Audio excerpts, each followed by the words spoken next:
Everyone, welcome to our channel computer study zone. Computer architecture series में आज हम discuss करने वाले हैं पाइपलाइन प्रोसेस के बारे में। इससे पहले भी हमने डिफरेंट टॉपिक कवर कर चुके हैं। अगर से आपने नहीं देखे हैं तो प्लेलिस्ट लिंक डिस्क्रिप्शन में दी हुई है एंड आई बटन पर भी वीडियोस दिए हुए हैं, आप उन्हें देख सकते हैं। चलिए अब हम समझते हैं पाइपलाइन प्रोसेस क्या होती है। पाइपलाइन जो है ये सेगमेंट का कलेक्शन होता है जिसके थ्रू इंफॉर्मेशन फ्लो होता है। पाइपलाइन एक ऐसी प्रोसेस है जिसमें एक ऑपरेशन को सब प्रॉब्लम्स में डिवाइड कर दिया जाता है और ये सब प्रॉब्लम जो है ये अलग अलग सेगमेंट में एग्जीक्यूट होती हैं।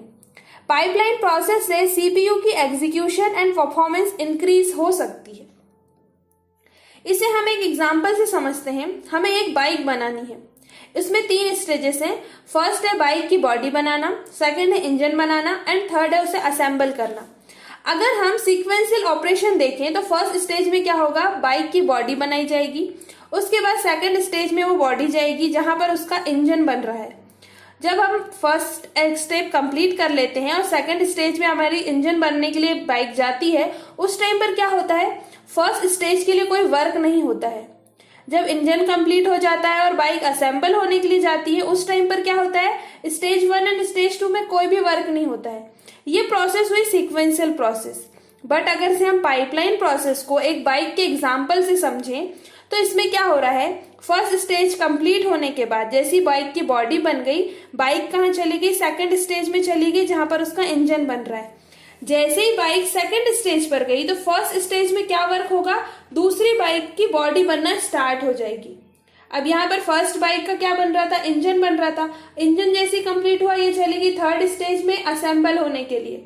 उस टाइम पर सेकंड जो बाइक बन रही थी वो कहाँ आ गई, इंजन बनने, और फर्स्ट स्टेज में क्या हो रहा है, थर्ड बाइक की बॉडी बनने के लिए आ गई। तो यहाँ पर क्या हो रहा है, सभी जो स्टेजेस हैं वो बिजी हैं।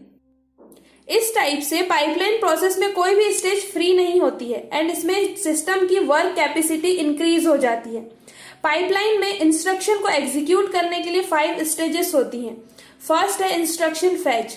इसमें सीपीयू मेमोरी से एड्रेस इंस्ट्रक्शन को रीड करता है। सेकंड आता है इंस्ट्रक्शन डीकोड। इंस्ट्रक्शन फैच होने के बाद डीकोड होता है एंड इंस्ट्रक्शन में यूज किए गए रजिस्टर में से वैल्यू एक्सेस की जाती है। थर्ड आता है एग्जीक्यूशन। इसमें सभी एएलयू ऑपरेशन को कंप्लीट किया जाता है। जो भी कैलकुलेशन होता है ये अरिथमेटिक लॉजिकल यूनिट के थ्रू ही कंप्लीट किया जाता है। फोर्थ स्टेज आती है मेमोरी इनपुट आउटपुट। इसमें इंस्ट्रक्शन में प्रेजेंट मेमोरी में से मेमोरी ऑपरेंड्स को रीड एंड राइट किया जाता है एंड ये प्रोसेस से इनपुट आउटपुट के लिए भी रिस्पॉन्सिबल होता है। फिफ्थ आता है राइट बैक। कंप्यूटर के थ्रू फैच की गई वैल्यू को मेमोरी में प्रेजेंट रजिस्टर में अगर से फिर से हम राइट कर देते हैं तो ये प्रोसेस क्या कहलाती है, राइट बैक प्रोसेस कहलाती है। अब हम देखते हैं पाइपलाइनिंग कौन कौन से टाइप की होती है। मेनली जो पाइपलाइन है ये 2 टाइप की होती है। फर्स्ट है अरिथमेटिक पाइपलाइन। अरिथमेटिक पाइपलाइन जो है इसका यूज मैथमेटिकल कैलकुलेशन के लिए किया जाता है। सेकेंड है इंस्ट्रक्शन पाइपलाइन। इसका यूज इंस्ट्रक्शन के एग्जीक्यूशन के लिए किया जाता है जिसमें सिस्टम की कैपेसिटी इंक्रीज हो जाती है। ये बात हो गई हमारे पाइपलाइन के टाइप की। अब हम देखते हैं कि पाइपलाइन में एक और टर्म आती है पाइपलाइनिंग हैजार्ड्स। कई बार ऐसा होता है कि पाइपलाइन में इंस्ट्रक्शन के एग्जीक्यूशन के टाइम पाइपलाइन पूरी तरह से रुक जाती है या फिर इंस्ट्रक्शन को एग्जीक्यूट किए बिना ही उन्हें बाहर कर देती है। इस टाइप की प्रॉब्लम को पाइपलाइनिंग हैजार्ड्स कहा जाता है। ये प्रॉब्लम कई कारणों से होती है। Timing variants. ऐसा कंपलसरी नहीं है कि पाइपलाइन के अलग अलग स्टेज में जो एग्जीक्यूशन हो रहा है इंस्ट्रक्शन का, उसके एग्जीक्यूशन का टाइम सेम हो। कई बार ऐसा होता है कि फर्स्ट स्टेज में एग्जीक्यूट हो रहा है इंस्ट्रक्शन के बाद अगर कोई इंस्ट्रक्शन एग्जीक्यूट होता है, फर्स्ट एग्जीक्यूट हो गया उसके बाद और भी इंस्ट्रक्शन है वो एग्जीक्यूट हो रहे हैं, तो उनके एग्जीक्यूशन में कभी कम टाइम लगेगा कभी ज्यादा टाइम लगेगा। इस सिचुएशन में पाइपलाइन की प्रोसेस क्या हो जाती है, रुक जाती है। तो ये एक टाइप हो गया पाइपलाइनिंग हैजार्ड्स का।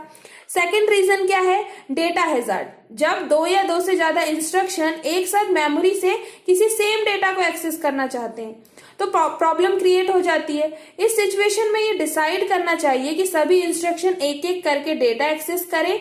इससे क्या होगा, पूरी पाइपलाइन प्रोसेस में प्रॉब्लम आ सकती है और ये प्रोसेस रुक सकती है। थर्ड रीजन है इंटरप्ट्स।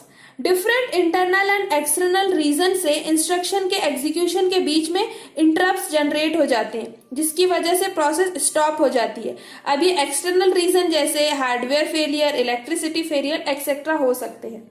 फोर्थ रीजन है डेटा हैजार्ड का, डेटा डिपेंडेंसी। ये प्रॉब्लम तब जनरेट होती है जब एक इंस्ट्रक्शन के रिजल्ट को दूसरा इंस्ट्रक्शन यूज करता है। इट मीन्स यहाँ पर सेकंड इंस्ट्रक्शन किस पर डिपेंड है, फर्स्ट के रिजल्ट पर डिपेंड है, जिससे प्रोसेस का एग्जीक्यूशन स्टॉप हो जाता है। इस टाइप की प्रॉब्लम को read after right pipelining hazard कहा जाता है। सो ये थे पाइपलाइनिंग हैजार्ड। इससे पहले हमने पाइपलाइन के टाइप, उसकी स्टेजेस के बारे में समझा। अगर से आपको पाइपलाइन का कॉन्सेप्ट अच्छे से समझ में आया तो कमेंट करके बताओ, और चैनल को सब्सक्राइब नहीं किया तो जल्दी से चैनल को सब्सक्राइब कर लो। Thank you.